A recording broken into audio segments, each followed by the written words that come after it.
नमस्कार, मी प्राजक्ता जोशी. इंडी जर्नलच्या न्यूजपेपर राऊंडअपमध्ये आपल्या सर्वांचं स्वागत आहे. आजच्या राऊंडअपची सुरुवात करूया हिंदूपासून.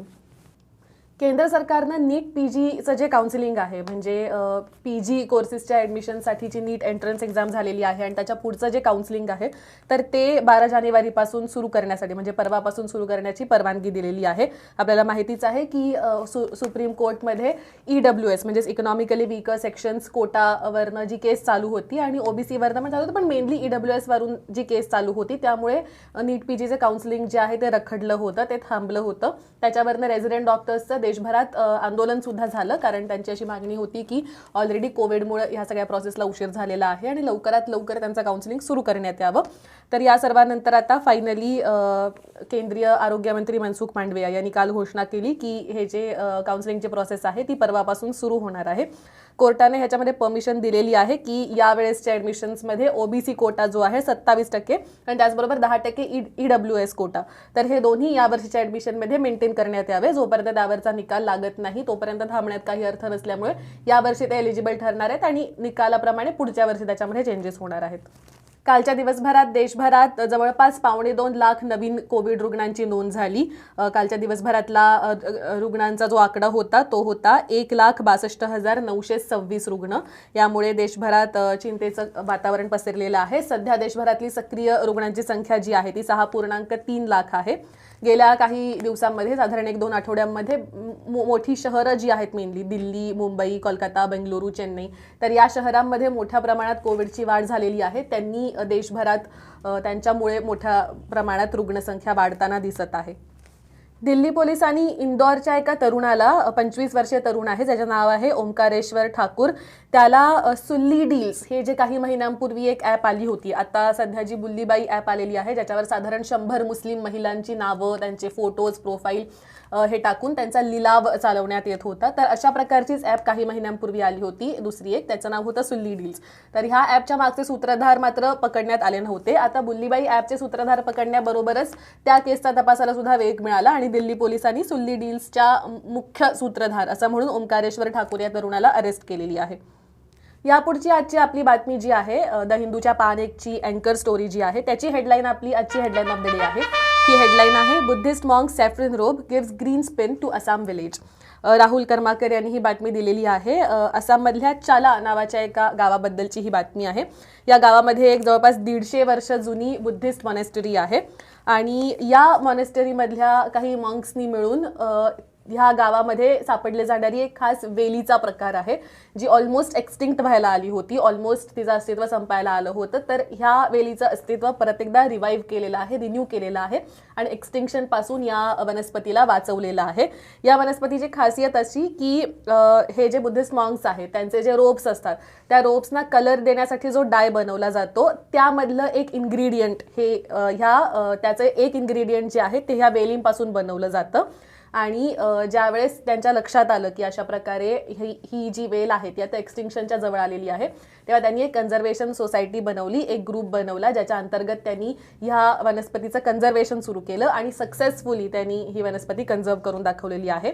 The best mask to ward off Omicron असं आर्टिकल आज द हिंदूच्या ऑपेड पानावर आलेलं आहे, जे सायंटिस्ट R सुब्रमण्यम आणि प्रोफेसर आणि फिजिशियन मधुकर पै यांनी दोघांनी मिळून लिहिलेलं आहे.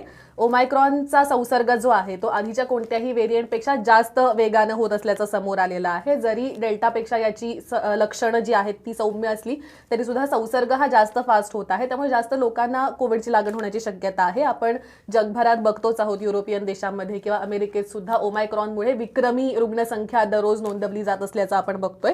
या सर्व पार्श्वभूमीवर परत एकदा मास्क हे वापरले पाहिजे हे आपण पहिल्या वेव्हपासून, पॅन्डेमिकच्या सुरुवातीपासून बघतो आहोत. मात्र आता ह्या सर्व पार्श्वभूमीवर कशा प्रकारचे मास्क वापरले पाहिजे याबद्दलची चर्चा परत सुरू झालेली आहे.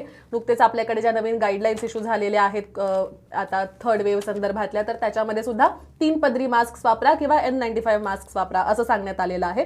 तर आजचं हे आर्टिकल सुद्धा जे आहे तर त्याच्यामध्ये कोणत्या प्रकारचे मास्क सर्वात जास्त उपयोगी आहे आणि शक्यतो N95 मास्क वापरणं का गरजेचं आहे किंवा त्याची उपयुक्तता कशी जास्त आहे हे सांगण्यात आलेलं आहे. रियूज केल्याने मास्क जर यूज करायचे असतील तर ते कशा प्रकारे करायचे, मास्क आपल्याला किती चांगल्या प्रकारे फिट होतोय, त्याचं काय महत्त्व आहे संसर्ग रोखण्यामध्ये, या सर्व बाबींबद्दल सुद्धा ह्याच्यामध्ये चर्चा करण्यात आलेली आहे. द हिंदूच्या विकास वसुदेवा यांनी आज कॅप्टन अमरिंदर सिंग यांचा इंटरव्ह्यू घेतलेला आहे। आपल्याला माहितीच आहे की कॅप्टन अमरिंदर सिंग हे आधी काँग्रेसचे नेते होते आणि पंजाबचे माजी मुख्यमंत्री होते।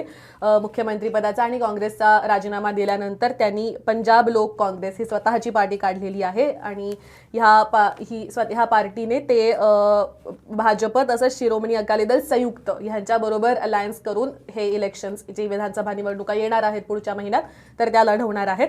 तर त्या पार्श्वभूमीवर हा इंटरव्ह्यू आहे आणि ह्याच्यामध्ये ते असं म्हटलेले आहेत की काँग्रेस हे सिव्हिल वॉर मध्ये आहे।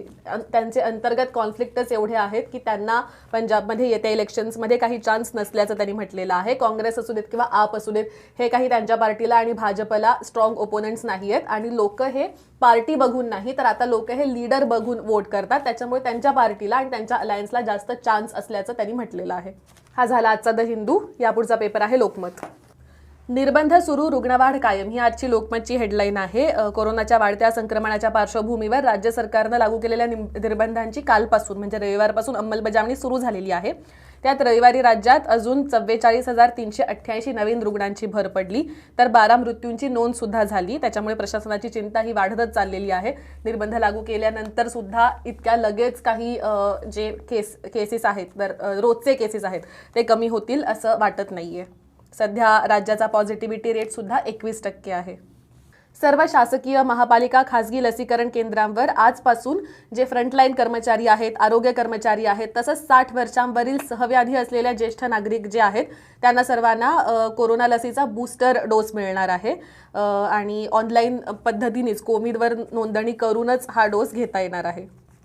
गेल्या अनेक महिन्यांपासून जेव्हा आपण तिसऱ्या लाटेबद्दल चर्चा ऐकतोय करतोय तर त्याच्यामध्ये लहान मुलांबद्दल काळजी घेण्याबद्दल सांगण्यात येत होतं अगदी कसोशीनं की दुसऱ्या लाटेतच आपण बरेच लहान मुलांना कोविड होत असताना बघत होतो आणि तिसऱ्या लाटेत हे प्रमाण वाढण्याची शक्यता निर्माण केली जात होती आणि त्याच पार्श्वभूमीवर सरकारनं तसंच हॉस्पिटल असते त्यांची यंत्रणा सुद्धा सज्ज केल्याचं चित्र आपण बघत होतो। गेल्या काही दिवसांपासून तिसऱ्या लाटेने डोकं वर काढलेलं आहे आणि रुग्णसंख्या वाढतीये। अजूनपर्यंत तरी लहान मुलांची संख्या ही कमी आहे, मात्र तज्ज्ञांनी तरी सुद्धा असं सांगितलेलं आहे की सर्वांनी काळजी घेणं गरजेचं आहे जेणेकरून जास्त लहान मुलांना कोविडची लागण होऊ नये।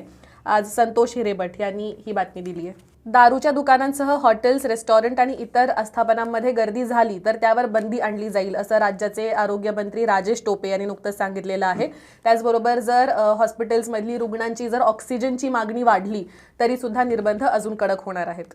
पॅन्डेमिक सुरू झाल्यापासून आपण बघतो आहोत की जेव्हा संसर्ग वाढताना दिसतो, जेव्हा कोविडचे पेशंट्स खूप मोठ्या संख्येने वाढताना दिसतात तेव्हा रक्तदान करणाऱ्यांचं प्रमाण कमी होऊन जातं। ओव्हरऑल जे निर्बंध लागू असतात किंवा जी भीती असते की अशा ठिकाणी जाऊन आपल्याला कोविड होऊ शकतो यामुळं रक्तदानाचं प्रमाण कमी होताना दिसतं।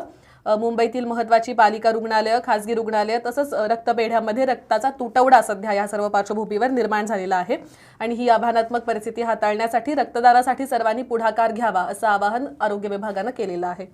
काही दिवसांपूर्वी आपण राऊंडअपच्या दरम्यान बातमीचा उल्लेख बघितला होता की बिहारमधल्या एका व्यक्तींनी त्यांनी 11 वेळा लस घेतल्याचा दावा केला होता आणि त्यांनी असं सांगितलं होतं की कशा प्रकारे त्यांनी स्वतःचा आधार कार्ड वापरून, वोटिंग कार्ड वापरून, बायकोचा फोन नंबर वापरून कशा प्रकारे त्यांनी 11 वेळा लस घेतली आणि कशा वेळा त्यांना फायदा झाला आणि असं बरंच काही त्यांनी सांगितलं होतं। आता हे जे आहेत बिहारच्या मधेपुरातील ब्रह्मदेव मंडल ज्यांनी ही लस 11 वेळा घेतल्याचं म्हटलेलं आहे ते अडचणीत सापडलेले आहेत। त्यांना तुरुंगात टाकण्याची तयारी सुरू झालेली आहे आणि पोलिसांनी त्यांच्या विरुद्ध गुन्हा सुद्धा दाखल केलेला आहे। ह्याच्यावर मंडल यांचं असं म्हणणं आहे की आपला बेजबाबदारपणा लपवण्यासाठी आरोग्य विभाग त्यांच्यावर हे आरोप करत आहेत। आज SP सिन्हा यांनी लोकमतसाठी बातमी दिली आहे पटनावरून। आत्ताच आपण आधीच्या पेपरमध्ये मास्क कोणत्या प्रकारचे वापरणं गरजेचं आहे याबद्दलची बातमी बघितली होती, याबद्दलचं आर्टिकल बघितलं होतं। आज लोकमतच्या हेलो महापुणे या पुरवणीच्या पान 1 वर सुद्धा त्याबद्दलची महत्त्वाची न्यूज आलेली आहे। ओमायक्रॉन व्हेरियंटच्या संसर्गाचा वेग 5 पटींनी अधिक आहे, त्यामुळे जर आपण मास्क लावला नसेल तर आपल्याला 15 मिनिटात संसर्ग होऊ शकतो असं एक्सपर्ट्सचं म्हणणं आहे।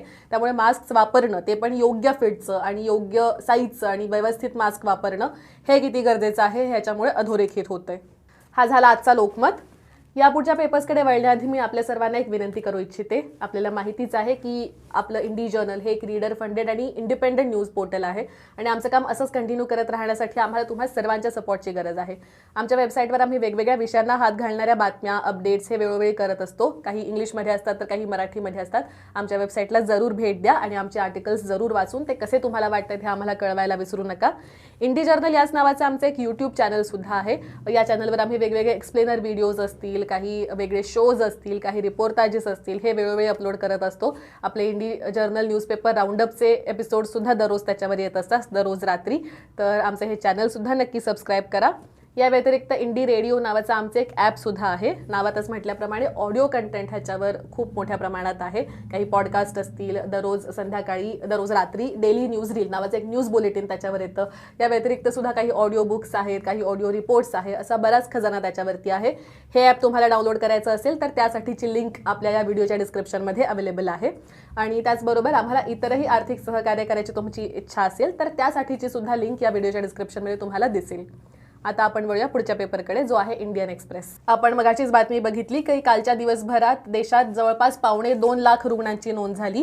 गेल्या 6 महिन्यातली ही सर्वाधिक एकदिवसीय रुग्णसंख्या होती. या पार्श्वभूमीवर देशातलं प्रशासनाचं तसंच सगळ्या वैद्यकीय एक्सपर्ट्सचं सुद्धा टेन्शन वाढलेलं आहे आणि पंतप्रधान नरेंद्र मोदी यांनी नुकतंच देशभरातल्या सिच्युएशनचा एक रिव्ह्यू मागवलेला आहे आणि लवकरच ते सर्व राज्यांमधली परिस्थिती, वेगवेगळ्या राज्यांमध्ये काय वेगवेगळी सिच्युएशन आहे, वेगवेगळ्या राज्यांच्या काय वेगळ्या गरजा असतील, या सर्व संदर्भात सर्व मुख्यमंत्र्यांची मीटिंग करणार असल्याचं म्हटलेलं आहे.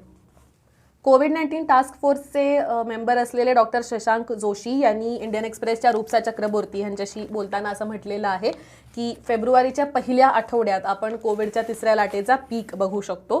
म्हणजे सर्वाधिक पेशंट्स हे साधारण कोविडच्या पहिल्या 2ऱ्या आठवड्यात आपल्याला बघायला मिळू शकतात. राज्याच्या वन विभागानं नुकतंच रायगड आणि पुणे जिल्ह्यांमधनं पेंगॉलिन, म्हणजे ज्याला खवले मांजर असं आपण म्हणतो, या प्राण्याची तस्करी करणाऱ्या काही जणांना अरेस्ट केलेली आहे. आपल्याला माहिती जर नसेल तर मी सांगू इच्छिते की पेंगॉलिन किंवा खवले मांजर हा जगातला सर्वाधिक तस्करी केला जाणारा प्राणी आहे. आपल्याला महाराष्ट्रात सुद्धा अशा तस्करीचे बरेचसे केसेस सापडतात, ह्यांच्या शिकारीचे बरेचसे केसेस सापडतात आणि वन विभाग वेळोवेळी त्यांच्यावर कारवाई करत असतं. डिसिजन 2022 असं एक पेज इंडियन एक्सप्रेसने स्टार्ट केलेलं आहे. जेव्हापासून इलेक्शन्सचे डेट्स जाहीर झालेले आहेत तेव्हापासून ह्या पेजवर ज्या राज्यांमध्ये, ज्या 5 राज्यांमध्ये आता निवडणुका होणार आहेत, उत्तर प्रदेश, उत्तराखंड, पंजाब, गोवा आणि मणिपूर, तर ह्या 5ही राज्यांचा सध्या काय तिकडं चालू आहे, काय घडामोडी चालू आहेत तिथल्या राजकीय वर्तुळांमध्ये, काय वेगवेगळ्या गोष्टी तिकडं घडत आहेत किंवा ओव्हरऑल एनालिटिकल पीसेस ह्या राज्यांमधल्या सिच्युएशनचे, असं ह्या पेजवर येतंय. आज लालमणी वर्मा यांनी लखनौवरून जो लेख लिहिला आहे त्याच्यामध्ये त्यांनी असं म्हटलंय की उत्तर प्रदेशचा जो शुगर केन बेल्ट आहे तर तिकडं लास्ट टाइम भाजपची सत्ता आली होती, मात्र यावेळेस आता शेतकऱ्यांचा जो मुद्दा आहे तो बघता आणि जरी भाजपच्या मते समाजवादी पार्टी ही त्यांची मेन रायव्हल आहे सध्या उत्तर प्रदेशमध्ये, तरी सुद्धा हे शुगर बेल्ट जो आहे तर तिकडे बसपाकडून खूप मोठ्या प्रमाणात धोका किंवा खूप मोठ्या प्रमाणात आव्हान भाजपला मिळू शकत असल्याचं या आर्टिकलमध्ये म्हटलेलं आहे. एक्सप्रेसच्या एक्सप्लेन्ड या पानावर एक्सप्लेन्ड पॉलिटिक्स या सदरामध्ये सुद्धा आज उत्तर प्रदेशच्या ओव्हरऑल राजकीय जो प्रवास आहे उत्तर प्रदेश असेंब्लीचा, तर त्याचा आढावा घेण्यात आलेला आहे. दिल्लीवरून श्यामलाल यादव यांनी हे आर्टिकल लिहिलंय. याच्यामध्ये अगदी 1951 ते 67 पर्यंतचा काँग्रेसच्या डॉमिनन्सचा काळ जो होता, त्याच्यानंतर जनता पार्टीचे काही वर्ष जे होते, मुलायमसिंग यादव, मायावती, त्याच्यानंतर अखिलेश यादव यांचे जे टर्म्स होते, राम मंदिरचा इशू कसा, त्याच्यामुळे कसं अफेक्ट झालं यूपीचं पॉलिटिक्स, त्याच्यानंतर योगी आदित्यनाथ आल्यानंतर काय बदल झाले, तर ह्या सर्व गोष्टींचा, ह्या सर्वांचा क्रोनॉलॉजिकली आढावा या आर्टिकलमध्ये घेण्यात आलेला आहे. ओव्हरऑलच आत्ताची तिथली राजकीय गणितं आणि त्यांचा पास्ट रेफरन्स समजून घ्यायचा असेल तर अतिशय उत्तम आर्टिकल आहे. हा झाला आजचा इंडियन एक्सप्रेस. या पुढचा पेपर आहे महाराष्ट्र टाइम्स. महाराष्ट्र टाइम्सची हेडलाईन सुद्धा देशातली जी वाढती रुग्णसंख्या आहे त्याबद्दलची आहे. हेडलाईन आणि मुख्य बातमी देश अलर्ट मोडवर ही हेडलाईन आहे आणि ओव्हरऑलच पंतप्रधान कार्यालयाने एक जे निवेदन पब्लिश केलेलं आहे सर्व राज्यांसाठी, त्याच्यामध्ये काय काय सांगितलेलं आहे त्याबद्दलची आज पाने 1 वरची बातमी आहे, ज्यामध्ये जिल्हा पातळ्यांवर आरोग्यविषयक सुविधा पुरेशा प्रमाणात राहतील याची दक्षता घ्या, राज्यांबरोबर उत्तम समन्वय राखा, अशी सूचना पंतप्रधान नरेंद्र मोदी यांनी उच्चस्तरीय बैठकीत अधिकाऱ्यांना दिलेली आहे. त्याचप्रमाणे अडॉलसेंट्सच्या म्हणजे 15 ते 18 या वयोगटातील मुलांचं जे लसीकरण सुरू झालेलं आहे त्याचा वेग वाढवण्याची सूचना सुद्धा त्यांनी या निवेदनातून केल्याचं म्हटलं जातंय. संगीत नाटक अकादमी पुरस्कार प्राप्त ज्येष्ठ रंगकर्मी आणि गायक रामदास कामत यांचा काल मृत्यू झाला. काल रात्री 9:15च्या सुमारास विलेपार्ले इथल्या राहत्या घरात त्यांचा वृद्धापकाळामुळे त्यांचं निधन झालं. त्याबद्दलची बातमी आज मटाच्या पानिकवर आलेली आहे. 15 ते 18 या वयोगटातील मुलांच्या लसीकरण मोहिमेत राज्यात पुणे जिल्हा पहिल्या क्रमांकावर आहे. जिल्ह्यात आतापर्यंत सुमारे 2.25 लाख मुलांना लशीचा पहिला डोस देण्यात आल्यामुळे 32% मुलांना लस मिळालेली आहे. येत्या 1 महिन्यामध्ये पुणे आणि पिंपरी चिंचवड महानगरपालिकांच्या निवडणुका होणार आहेत आणि ह्या निवडणुकामध्ये जास्तीत जास्त वोट्स त्यांना मिळावे ह्यामुळं अनेक नगरसेवकांनी, अनेक राजकीय पक्षांनी मतदार नोंदणीसाठी खूप धावपळ केली होती आणि त्याला फळ मिळालेलं आहे. या दोन्ही ठिकाणी मिळून तब्बल 2 लाख मतदार वाढले असल्याची बातमी आज मटाने केलेली आहे. नागपूरसह संपूर्ण विदर्भाला रविवारी वादळी पावसानं झोडपलं. शहरात पहाटे आणि रात्रीच्या सुमारास पावसाच्या सरी कोसळल्या. या अवकाळी पावसामुळे रब्बी पिकांचं मोठ्या प्रमाणात नुकसान झालेलं आहे. त्यामुळे शेतकऱ्यांच्या चिंतेत अजून जास्त भर पडलेली आहे. सोमवारी आणि मंगळवारी सुद्धा शहरात आणि विदर्भात अजून काही ठिकाणी पावसासह गारपिटीचा सुद्धा अंदाज व्यक्त करण्यात आलेला आहे. हा होता आजचा महाराष्ट्र टाइम्स आणि याचबरोबर इंडी जर्नलचा आजचा न्यूजपेपर राऊंडअप सुद्धा आम्ही इथंच थांबवत आहोत. दररोज आमचा राऊंडअप बघत राहण्यासाठी आम्हाला फेसबुकवर फॉलो करा. इंडी जर्नल हे आमचं चॅनल सबस्क्राईब करा आणि इंडी रेडिओ या आमच्या ॲपला डाउनलोड करायला विसरू नका. धन्यवाद.